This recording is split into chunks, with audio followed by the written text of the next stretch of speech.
جنہوں نے اپنے جہاد بالقلم سے دین مصطفی کی زلف برہم کو سنوارنے میں ایک اہم رول نبھایا، جن کی نگاہ کیمیا اثر نے لاکھوں گمگشتگان راہ کو جادہ حق سے ہمکنار کیا، جن کے در کی جبی سائی وقت کے بڑے بڑے مسند نشینوں نے کی۔ آپ بیک وقت علم ظاہر و باطن کا ایسا سنگم تھے جہاں ہر تشنہ لب کو سیرابی و آسودگی کی دولت گرام آیا ملتی تھی۔ آپ رسول پاک علیہ السلام کے سچے نائب، تصدیق حق میں صدیق اکبر کا پرتو، دین میں مداہنت کرنے والوں کی بہکونی کے معاملے میں فاروق اعظم کے مظہر، رحم و کرم میں عثمان ذو النورین کی تصویر اور باطن شکلی میں حیدر شمشیر، بلکہ اقبال کے اس شعر کے مصداق تھے، وہ حلقہ یاراں تو بریشم کی طرح نرم، وہ حلقہ یاراں تو بریشم کی طرح نرم، رسم حق و باطن ہو تو فولاد ہے مومن۔ حضرات محترم، اعلیٰ حضرت قدس سرہ نے الملفوظ کے اندر ایک جگہ ارشاد فرمایا کہ آدمی کو مفید بننا چاہیے، اور اگر اس کے اندر افادے کی صلاحیت نہ ہو تو چاہیے کہ مستفید بن جائے۔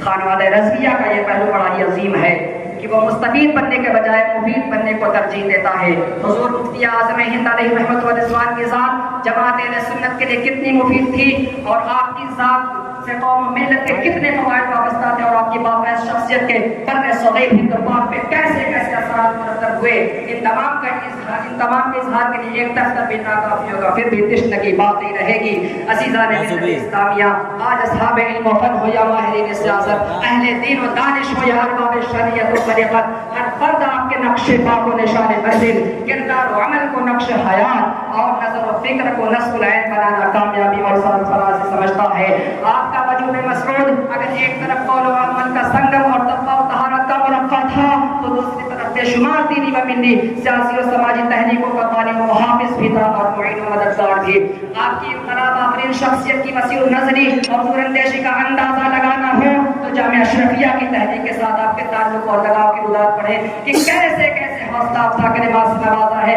کتنی ہمدردی اور نصرت و حمایت کا اظہار کیا ہے۔ جلالت العلم حضور حافظ ملت علیہ رحمۃ و رضوان جو کہ تحریک اشرفیہ کے بانی اور روح رواں تھے، ان کے تعلق سے کتنی دعائیں اور کتنے حوصلہ افزا تاثر پیش کیے ہیں۔ یہ تمام تر خطابیں ہماری لائبریری میں موجود ہیں، انہیں پڑھنے کا بار بار جی چاہتا ہے اور پڑھ کر کے طبیعت اشعش کرنے لگتی ہے۔ کہیں آپ جامعہ اشرفیہ کے انتظام و انصراف کو سراہتے ہوئے نظر آتے ہیں، تو کہیں حافظ ملت جیسی عظیم انقلابی شخصیت کے حسن انتخاب پر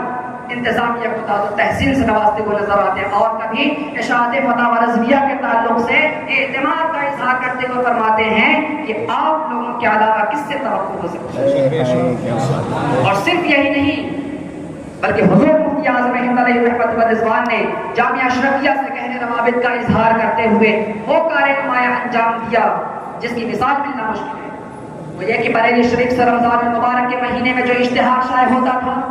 اس نے اپنے ادارے منصر اسلام کے لیے نہیں بلکہ تعاون کی اپیل بھی کی تو جامعہ اشرفیہ کے لیے۔ شاید تاریخ میں یہ پہلا ایسا واقعہ ہو کہ کوئی شخص جو خود کسی ادارے کا منتظم ہو اور اشتہار میں اپنے ادارے کے بجائے کسی دوسرے ادارے کے لیے تعاون کی اپیل کرتا ہوا نظر آئے۔ یقیناً یہ حضور مفتی اعظم ہند علیہ رحمۃ و رضوان کا ہی خاصہ ہے، اور یہ جامعہ اشرفیہ سے ان کی قلبی محبت کا اظہاریہ ہے۔ عزیزان ملت اسلامیہ، آج جامعہ اشرفیہ انہی اسباب کی وجہ سے ذروۂ کمال پر پہنچ چکا ہے۔ بزرگوں کی دعائیں نیم شبی سے روز بروز ترقی کی طرف گامزن ہے۔ یہاں کے شاہین صفت طلبہ افق کائنات پہ اڑتے ہوئے نظر آ رہے ہیں۔ جلالت العلم حضور حافظ ملت علیہ رحمۃ و رضوان کے فیضان سے مالا مال ہو کر جب یہ باہر خدمات انجام دیتے ہیں تو لوگوں کی نگاہیں خود بخود جامعہ اشرفیہ کے در و دیوار کی جانب اٹھنے لگتی ہیں اور خراج عقیدت پیش کرنے لگتی ہیں۔ یہاں کی پرفیض فضاؤں میں چند سانس لینے والا بھی زمانے کو وافر مقدار میں آکسیجن فراہم کر رہا ہے۔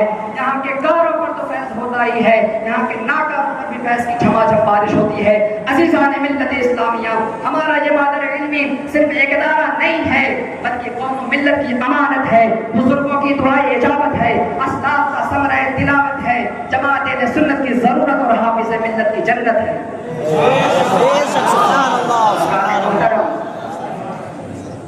حضور مفتی اعظم ہند علیہ رحمۃ و رضوان کا تعلق اشرفیہ اور بانی اشرفیہ سے تو تھا ہی، اس کے ساتھ ساتھ آپ حضرت عزیز ملت سے بھی حد درجہ محبت فرماتے تھے۔ یہی وجہ ہے کہ حضور حافظ ملت علیہ رحمۃ و رضوان کے وصال کے چند دنوں بعد ہی آپ نے حضرت عزیز ملت کو اپنے سلسلے کی اجازت و خلافت سے نوازا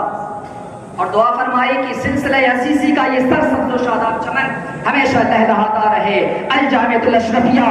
آج بھی آپ کے خلیفہ حضرت عزیز ملت کی سربراہی اور پرعزم قیادت میں شاہراہ ترقی پر گامزن ہے۔ حضور مفتی اعظم ہند علیہ رحمت و رضوان کا روحانی تصرف و تعلق آج بھی جامعہ اشرفیہ کے ساتھ کرم فرما ہے اور انشاءاللہ ہمیشہ رہے گا۔ اللہ رب العزت ہمیں حضور مفتی اعظم ہند علیہ رحمت و رضوان کے فیضان سے مالامال فرمائے اور ہم سب کو فروغ رضویات میں نمایاں کردار ادا کرنے کی توفیق احسان عطا فرمائے۔ وآخر دعوانا الحمدللہ رب العالمین۔ السلام علیکم ورحمۃ اللہ۔